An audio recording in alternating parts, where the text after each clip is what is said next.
Hello everyone, and welcome back to Civil War Time Machine. I'm Ranger Barb Sanders, and I'm here today to talk to you about a Civil War soldier and drill. So I bet many of you have something that you have practiced and practiced and practiced until you get it right, so you can do that thing without even thinking about it. Maybe it's playing your scales of your musical instrument. Maybe it's a certain sport that at practice you go through the same drill over and over again. So when you get to the big game, you are ready. Well, Civil War soldiers had a different type of drill and practice. And we're going to travel back in time a little bit to meet a soldier who seems to be out here drilling a little extra while everybody else is off doing something else. Let's go see what we can learn. Hello there. Hello. It's nice to see you. You seem to be getting a little extra drill practice in. Is that right? Yeah, and practicing a little bit of my motions. Yes. Oh, okay. Okay, so you're standing, I see, with your heels together and your feet apart. Is this what they call attention?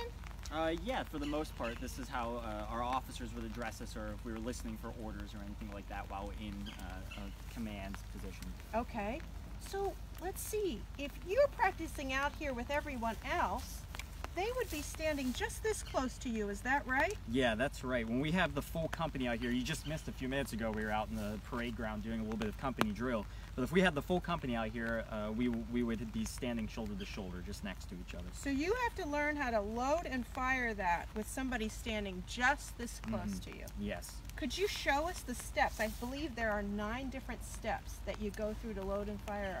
Yeah, I could show a little bit of that. So, okay. Whenever we're in a battle line, we want to make sure that we're keeping this as efficient as possible. So when we learn to load and fire our muskets, we're taught in 9 steps, and that way we can practice this over and over again. And once we get onto a field of battle, we'll always have that in our minds, and we won't have to really think about it as we're going through the motion. So you all need to fire at the same time. Correct, you can't yeah. fire, fire, fire.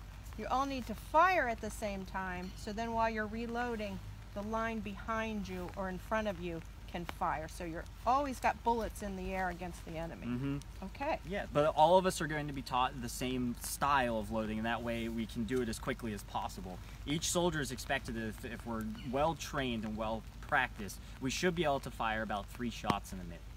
Okay. However, that can obviously slow down when you're in the middle of a battle scenario. However, it should take about 20 seconds or so to load and fire on these muskets, but it's broken down into 9 steps. We'll do it in slow motion for us first. So usually we would be given the order to load our muskets, and the first thing that we would have to do is to take the musket and place it on the ground in front of us. And we'd reach back to this box that's on my hip back here. This is called a cartridge box, and this is where I carry my 40 rounds of ammunition. Inside this cartridge box, I will pull out one of these right here. This is called a cartridge, and the top of it is some gunpowder. The bottom of it is our hard Burton bullet or a mini ball. So you can only load one of those at a time. You have to go through each of these steps each time you fire. Correct. So I would reach back to that cartridge box, and at the command handle cartridge, I'd pull that out, and I'd put it up to my teeth. Tear cartridge, I'd rip the top of this paper off, exposing the gunpowder, and then charge cartridge, I would dump that gunpowder down the barrel of my gun. Then I would take the musket ball and push it into the top of the barrel with my thumb. Right after that, I would have to draw a rammer, and we would do this in 2 motions, that way to be the most efficient, the quickest way to load this musket. I would take one big pull of the rammer out, reverse my hand, spin it all the way around, and then I would charge cartridge, or ram cartridge I should say. I would push that musket ball again in 2 motions all the way down to the base of the breech, and then I would return my ramrod. Very important to put the ramrod back where it came from, and again I would do this in 2 motions. 1, 2. So you have to return that so you have Correct. it the next time you fire. Yes, and as I'm pushing it back into its position on the rifle stock, I would always want to use my pinky here to push that down into the position, because now the musket is loaded and I do not want to have my hand over top of the barrel of the musket. Once I've returned that ramrod though, then I would go up to what's called prime. I'd pick the rifle up, I would step back into a T with my feet, and that way I would keep all of my appendages, my arms, close together, so that if I had another soldier standing here beside me, I wouldn't be elbowing him, and it would be much easier. But as I step back, I would pull this hammer here on the back of my rifle back till it clicked once, and I reach into this pouch here and pull out something called a percussion cap. And those percussion caps are small brass caps with a little bit of explosives inside of it, and I would take that and place it onto the cone of my rifle back there, a hole that goes down to the breech of the gun. And then I would go back to shoulder arms and wait for the commands of my officers after that. Okay, gosh, 9 separate steps. Now, can you do it for us in real time? And I'll try to remember the commands and call them out. Okay, sure. So was it your sergeant? Is that who Yes, we said? it depended on the size of the unit that we were participating in. Usually a captain of our company would give the command. Okay, I'll pretend to be a captain. Okay, prepare to load in 9 times. Load. Handle cartridge. Tear cartridge. Charge cartridge. Draw rammer. Ram cartridge. Return rammer. Prime.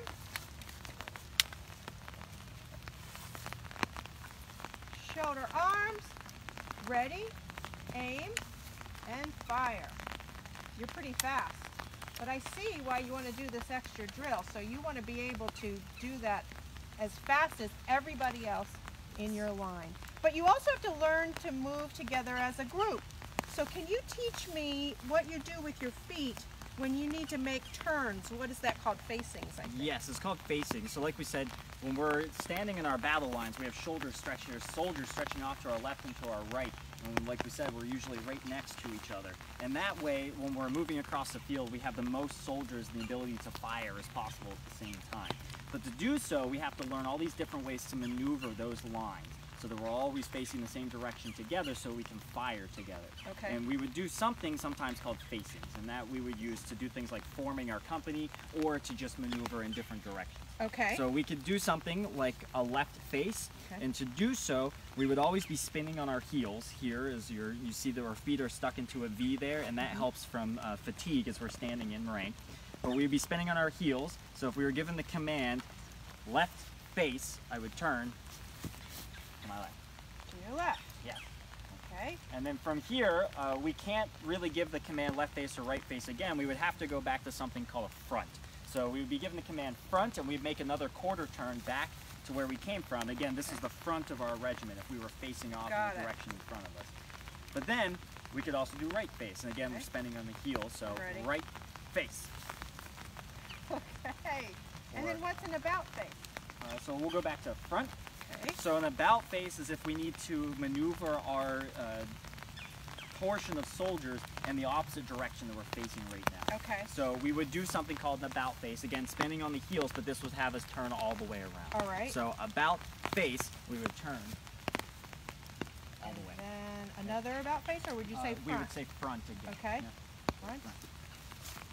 Now, what are some of the other, like, more complicated maneuvers after you learn facings and you learn loading and firing that you have practiced? Oh yes, so once we've learned the facings and the loading and firing, then we would do something called forming a company.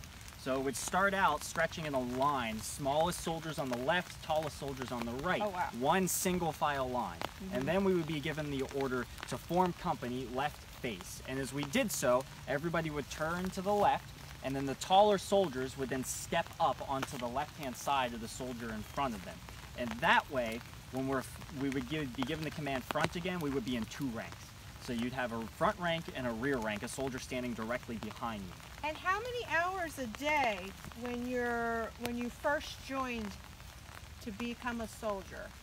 How many hours a day and how many days did you have to practice all of these Well, things? it really depended on who our officers were and how good they were. Some officers that wanted us to be very well drilled and prepared for battles, they would make us practice most of the day, every day of the week. Sometimes we would have breaks on Sundays, per se, for things like going to church or for eating or things like that, but for the most part we are practicing and drilling as much as we can. So that way when we get onto the campaign, we can start fighting in those battles.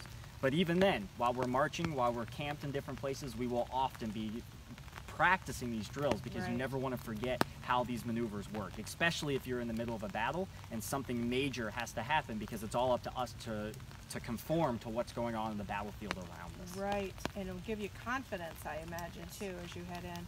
Well, hey, we're going to let you go back to practicing and drilling, and we are going to sign off for now. We've learned about camp, campaign, drill, so the last episode next week is going to focus on a soldier in battle.